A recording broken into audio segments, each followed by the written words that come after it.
एक नई भाषा, एक नया जीवन होता है। आज प्रणय तिरुवल्लुवर द्वारा लिखित तमिल भाषा में प्रसिद्ध कविता तिरुकुरल प्रस्तुत करने जा रहे हैं। श्रीनिधा अंग्रेजी में, ज्वेनी हिंदी में, रुद्रा मलयालम में और भुवनेश कोंकणी में इस कविता का अनुवाद करेंगे।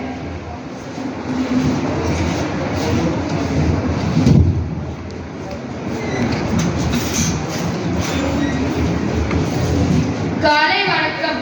என் பெயர் பிரணல். நான் 6ஆம் வகுப்பில் படிக்கிறேன். திருக்குறள். இனிய உலகில்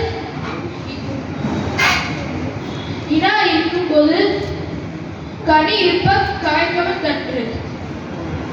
திருவள்ளுவர். நன்றி, வணக்கம். Using harsh words instead of sweet words is like eating raw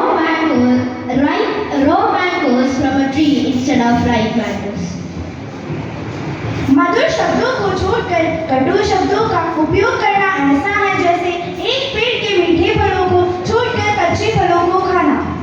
മധുര വാക്കുകൾ ഉപേക്ഷിച്ച് പരുഷമായ വാക്കുകൾ പ്രയോഗിക്കുന്ന ഒരു വൃക്ഷത്തിലെ മധുര ഫലങ്ങൾ ഭക്ഷിക്കാതെ പാകമാവാത്ത ഫലങ്ങൾ ഭക്ഷിക്കുന്നത് പോലെയാണ്.